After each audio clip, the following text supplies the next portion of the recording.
Natalia hurried towards the train station to meet her husband, returning from a business trip, but a fortune teller stopped her at the entrance.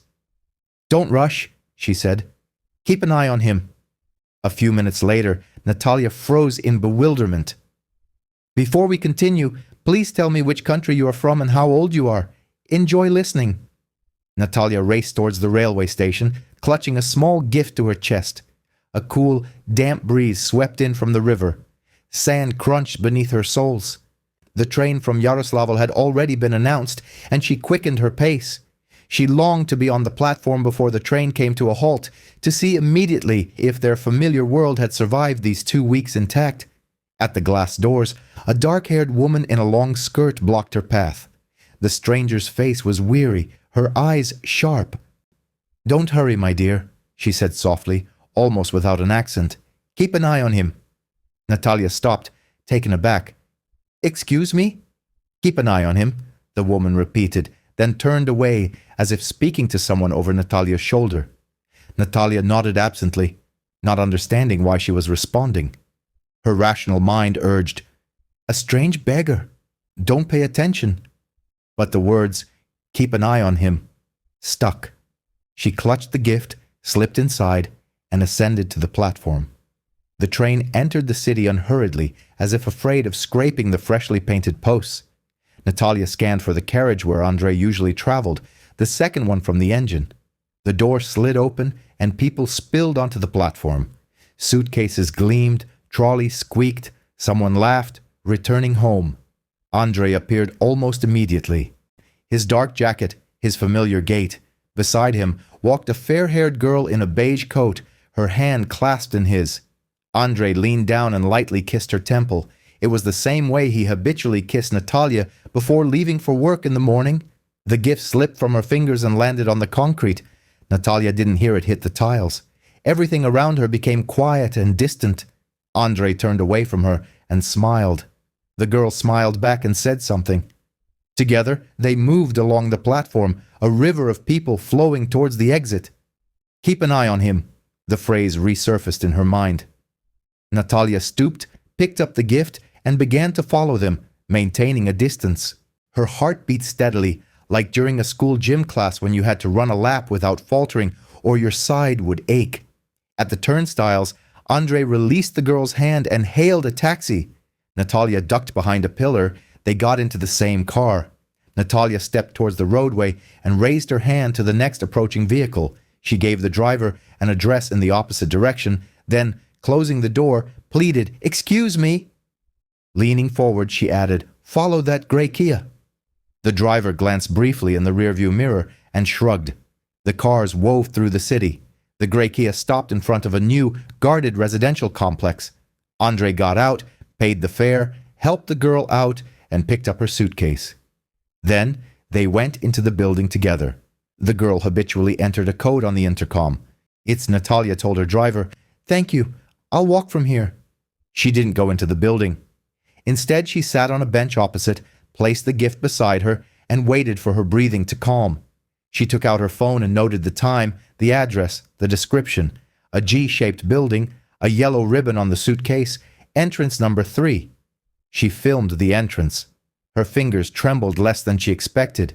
Inside, there was emptiness. This emptiness could contain everything. 5 minutes later, she stood up and walked home, holding the gift as if it were a foreign object she had to deliver and place somewhere. Their apartment greeted her with its usual silence. A clean sink in the kitchen, his shirt on the chair, soup in the refrigerator for tomorrow. Natalia placed the bouquet in a jar. Yin retrieved a folder of documents from the top shelf, the one containing their prenuptial agreement, mortgage payment slips, certificates, like vaccinations in a medical record, neatly organized by year. She and Andrei had married 10 years ago. At that time, she had her first teaching position at a school. He was an engineer at a design firm. A rented room, a kettle on the stove. Their plan? To get a mortgage in a year. They got one in 2 years. The apartment was registered in both their names with equal shares, as a familiar lawyer had advised. "Fair," Andrei had said then. "Fair," Natalia had repeated. They both liked that word. In the early years, Andrei rarely went on business trips. Then his projects grew, and his trips became more frequent. Natalia grew accustomed to his suitcase by the door and her notes to buy bread on the refrigerator. She didn't consider their marriage perfect, but she wasn't keeping score. Love isn't accounting. In recent months, something had shifted. Messages saying delayed at the clients became more frequent. He spent long weekends at an old friend's dacha. His phone lay screen down. Natalia attributed it to fatigue and firm crises. She didn't want to add her own mistrust to his burdens. Now, there was no doubt. She put the kettle on, but didn't brew tea. She opened her laptop and a search window. Lawyer divorce property. She closed it, took a breath, opened it again, selected a consultation with reviews, booked an appointment for the next day. She typed into her phone, record photo-video conversations. In a separate note, the entrance address, on train arrival time, taxi make. That evening, at the usual time, the key turned in the lock. Andrei entered cautiously, as if afraid of making noise. "Natasha," he said. "Hello. The train was delayed. So many people. How are you?" "Fine," she replied.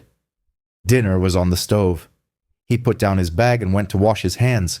The hallway smelled of someone else's perfume, sweet and light. Natalia silently took out plates. Andrei sat down, broke off a piece of bread, and ate, not looking up. "How was it?" she asked. Her tone was even, which surprised even her. "Business trip? Fine. Usual routine," he said, his eyes flickering for a second. He was unaccustomed to simple questions. He only had ready-made, simple answers. Natalia nodded. She wanted to hurl questions like stones and hear them splash, but she didn't. She had a plan. Facts first, and then a conversation. That night, she lay awake, staring at the ceiling. She imagined pulling out their entire 10 years in a short time and laying it out on the table. "Look," she'd say, "you turned here, and I didn't notice. Here, I closed my eyes, and you took advantage. But life isn't an anatomical theater. You can't dissect and label." The next morning, she left for her lessons. The children were so noisy that their clamor drowned out everything else. Natalia wrote equations on the board in chalk, erased them, and wrote again. Any sorrow could be hidden in large letters. After the fourth lesson, she left the school and called the lawyer. The office was small and clean, with a shelf holding identical folders. The lawyer, a woman in her 40s, listened calmly without interrupting. "It's important to distinguish between feelings and facts," she said after a pause. "We're talking about the latter now. You saw your husband with another woman. Do you have video of them entering the building?" "Yes." "Do you have the time, the address, the date?" "Yes." "You can obtain his call records. In marriage, it requires a court order, but that's later. For now, we need steps. Document correspondence, save geolocation if available, and don't create scenes. It doesn't strengthen your position. It only hurts you." "I didn't shout," Natalia said. "And that's correct. Regarding the property, the apartment is jointly owned. You don't have children?" "No." "Then we'll divide it equally if we can't agree otherwise. Possessions too. Accounts." The lawyer quickly sketched a plan with her pencil. "Joint, personal. One joint account, and a small balance. Personal accounts for each salary." "Good. Now about custody at home. Most often, women want to push their husbands out of the apartment immediately.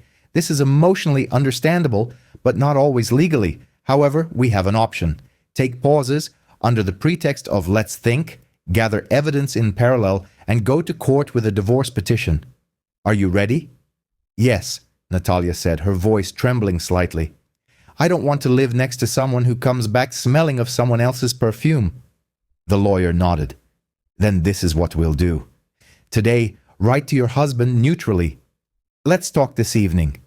There won't be a conversation as such. You will listen to him and say you need time. No accusations. Neither you betrayed me, nor I know everything. Tomorrow, visit the woman's house again, if you can, and discreetly ask the concierge for the name of the apartment owner. Don't insist. Sometimes it just works out. And install a voice recorder on your phone. It's best to save conversations in case he starts threatening or pressuring you." He's not like that, Natalia said. I hope so, but we're not talking about character. We're talking about facts, the lawyer repeated gently. And one last thing. Don't stay alone. Friends, your mother, anyone. You need someone with whom you can simply be silent. Natalia nodded. She desperately wanted to be silent with someone who would just sit beside her right now. She walked into the hallway and looked at the folders on the shelf. Identical spines, different fates. Hers was one of them. And for some reason, this instilled a strange calm. It meant that such stories had happened before. And it was okay. People lived somehow. That evening she wrote to Andrei, "We need to talk." He replied immediately, "Of course I wanted to myself." His "I wanted to myself" carried the weight of his habit of being in the right.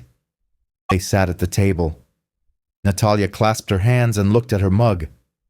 Andrei began first. "Natasha, he coughed. "I think I'm going through a crisis. We've been living like roommates for a long time. You're always at school. I'm at work. We're tired in the evenings. I met someone. It's nothing serious. I don't even understand what it is myself. I guess I just wanted someone to look at me differently." "And to kiss me on the temple on the platform," Natalia said evenly. Andrei paled. "So, you saw?" "Yes." "I wanted to talk," he said quickly. "I wasn't going to. Natasha, I thought I'd come back and tell you everything. I wasn't going to torment you." "You did torment me," she said. "Just quietly, for a long time." He fell silent. For a second it seemed he might cry, but regret wasn't his habit. He picked up his cup, set it down, and tapped the saucer lightly. "I'm guilty. I understand. I'm willing to leave.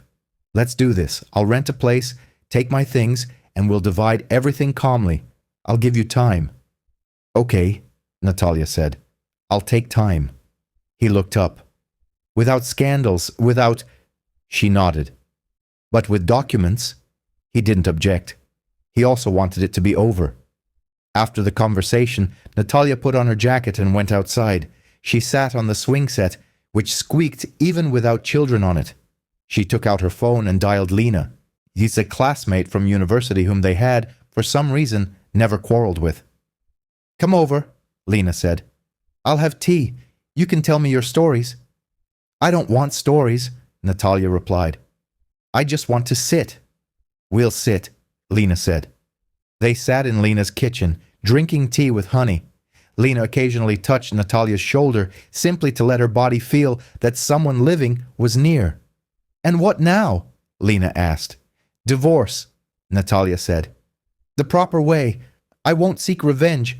I don't want to live with bitterness for a lifetime, but I won't turn a blind eye either." "That's a good plan," Lena said. "The only bad one is doing nothing."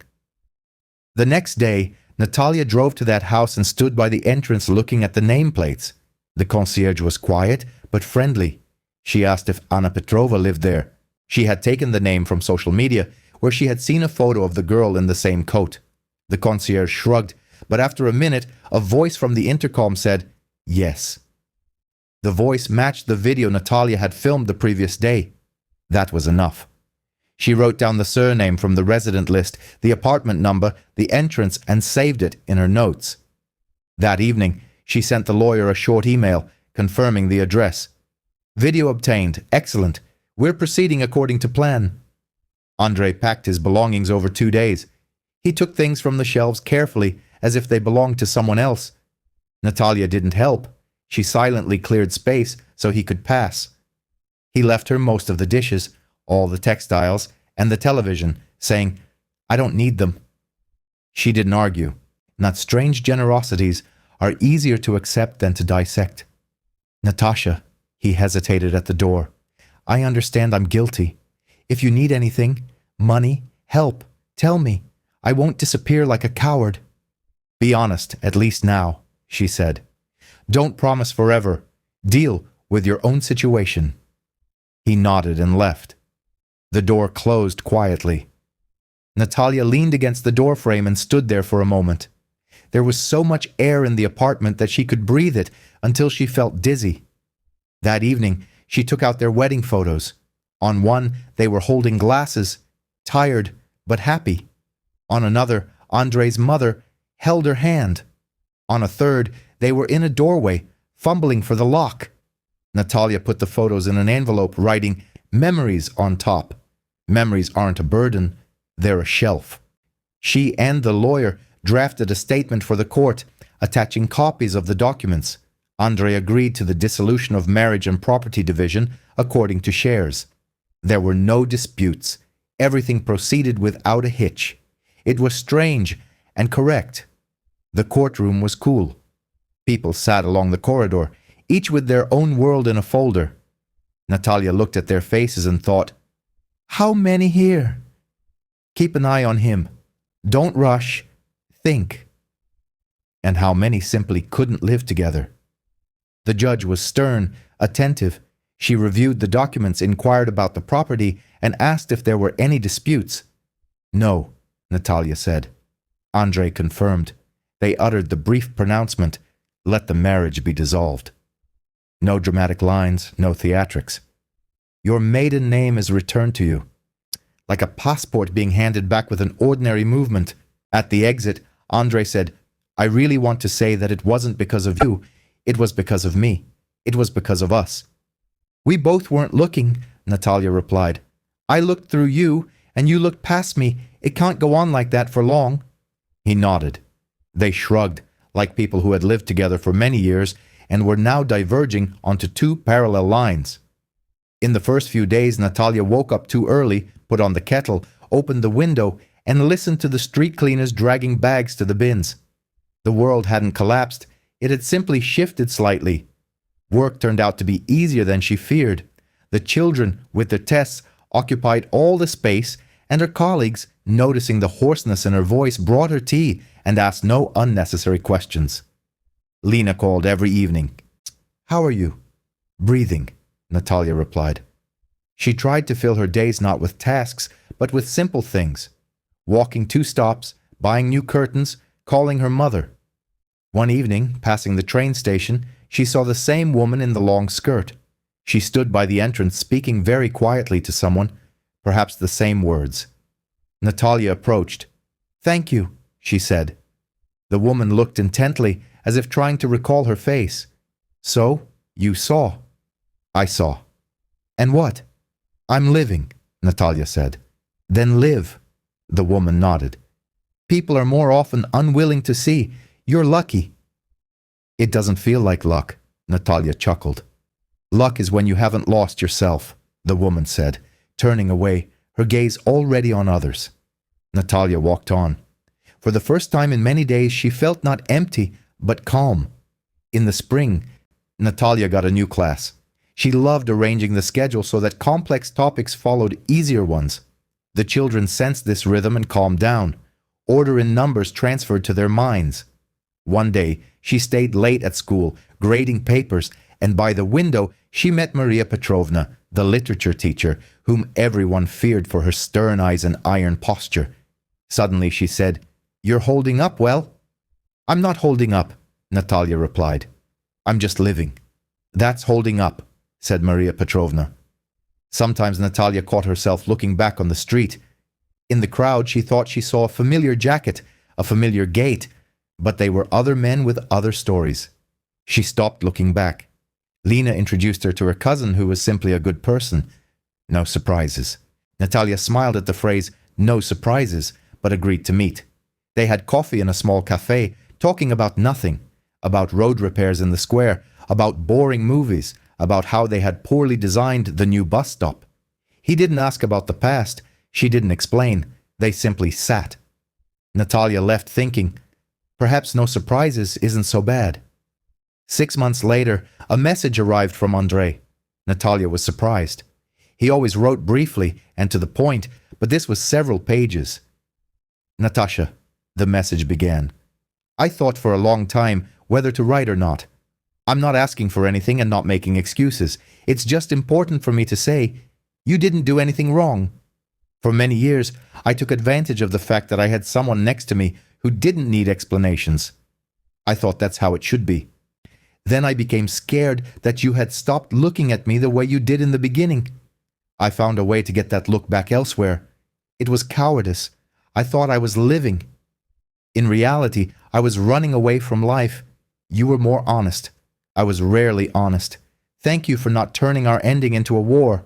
I didn't deserve it, but you did it anyway. Please be happy. Andre. That evening she brewed tea, put on music, and took out a clean notebook. On the first page, she wrote, "What's important to me?" The list was simple. Be honest. Don't live in guesswork. Speak immediately. Don't hold the hand of someone who is leaving. Don't carry the guilt of someone who has arrived. She reread it and smiled. These points could be hung on the wall instead of a calendar. A year later, she was walking to the train station again, and this time to meet Lena's parents returning from a sanatorium. The platform was the same. The hum was the same. Natalia realized she was walking calmly.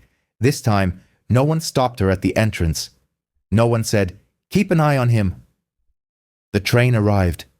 People spilled onto the platform. Someone was crying with joy. Someone was complaining about a suitcase. Natalia held a bouquet of daisies. In the crowd, she saw a couple. A man and a woman walked hand in hand, laughing at something of their own. She smiled at them and thought, "It's good when people walk together and look in the same direction." Lena's parents waved to her from the middle of the platform. She walked towards them. In her head, there were no what-ifs or whys, only steps, warmth in her palms from the stems, the steady air, like in a classroom before the first lesson. Natalia knew life hadn't become a fairy tale. It had become honest. That turned out to be more valuable. Sometimes one quiet, "Keep an eye on him," is enough to stop running where you no longer are and to go where you are. She picked up Lena's parents' suitcase. Together, they descended the stairs and opened the door to the street. The square smelled of coffee and warm asphalt. Natalia inhaled and smiled. She no longer had the habit of checking someone else's whereabouts. She had her own direction.